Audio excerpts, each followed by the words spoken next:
السلام علیکم ورحمۃ اللہ وبرکاتہ۔ روحانی وظائف ٹیچر کی جانب سے خوش آمدید۔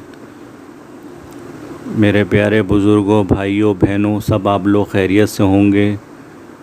آج جو میں آپ کو جس چیز کے بارے میں بتانے جا رہا ہوں وہ یہ ہے کہ جس کے کھانے سے آپ کو روزوں میں پیاس نہیں لگے گی، آپ کو پانی کی طلب نہیں ہوگی اور آپ کا روزہ خیر و عافیت سے گزر جائے گا انشاءاللہ تعالی اللہ کے حکم سے۔ اور یہ بہت آزمودہ چیز ہے، کافی لوگ اس پہ عمل کر رہے ہیں اور یہ صحت کے لیے بھی بہت اچھی مفید ہے۔ یہ نظر کے لیے تیز ہے، جسمانی طاقت ہو اور پورے جسم کے لیے بہت اچھی چیز ہے، اور یہ منہ کی بدبو کو بھی دور کرتی ہے۔ اللہ تعالیٰ فرماتا ہے کہ جو روزے دار ہے اس کے جو منہ کی جو بدبو ہوتی ہے وہ اللہ تعالیٰ کو بہت اچھی لگتی ہے۔ اللہ تعالیٰ نے اس کی بڑی تعریف کی ہے کہ اللہ تعالیٰ کے لیے وہ روزے دار کی اہمیت اللہ تعالیٰ کے نزدیک ہی ہے، کیونکہ اور کوئی اس اہمیت کو نہیں جانتا۔ اور پھر اللہ تعالیٰ اس کے جو منہ کی جو بدبو ہوتی ہے اس کو اللہ تعالیٰ اس لیے پسند کرتے ہیں کہ دیکھو یہ میرے لیے صرف بھوکا رہا ہے۔ اور میں آپ کو بتا دیتا ہوں وہ کیا چیز ہے۔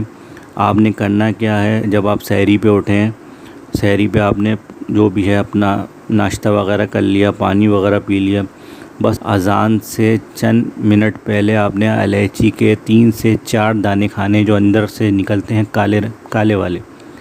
الائچی کو کھول لیں، اس کے 4 دانے 3 سے 4 نکال کے کھا جائیں اور چبا کے آپ خود دیکھیں گے آپ کا پورا روزہ گزر جائے گا اور آپ کو پیاس کی طلب نہیں ہوگی۔ یہ آزمودہ چیز ہے، لوگوں نے آزمائی ہے اور آزما رہے ہیں۔ کچھ لوگوں کا کہنا ہوتا ہے کہ دہی کھا لیں، تو دہی بھی کھاتے ہیں لوگ، اس سے بھی لوگوں کو کافی فائدہ ہوتا ہے کہ پیاس نہیں لگتی اور روزہ گزر جاتا ہے۔ اب آپ کے اوپر ہے۔ میں جو خود یہ عمل کرتا ہوں وہ الائچی ہی کھاتا ہوں، اور لوگ دہی کھاتے ہیں ان کو اس سے پیاس نہیں لگتی، مجھے الائچی سے نہیں لگتی۔ لیکن جو 100% رزلٹ آتا ہے وہ الائچی سے آتا ہے کہ آپ کو پیاس لگے گی نہیں، اور مطلب آپ کا روزہ خیر و عافیت سے اپنے اختتام کو پہنچ جائے گا۔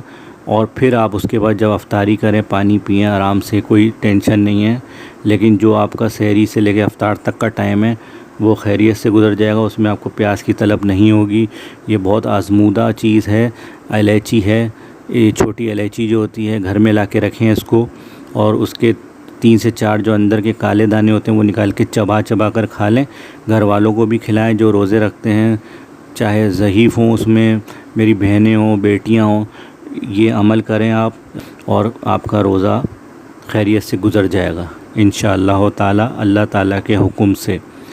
اگر آپ کو ہماری جو بھی وظائف وغیرہ ہیں اچھے لگتے ہیں تو ہمارے چینل کو ضرور سبسکرائب کریں تاکہ وقتاً آپ کو وہ وظائف ملتے رہیں۔ روحانی وظائف ٹیچر کو اجازت دیجیے۔ اللہ نگہبان۔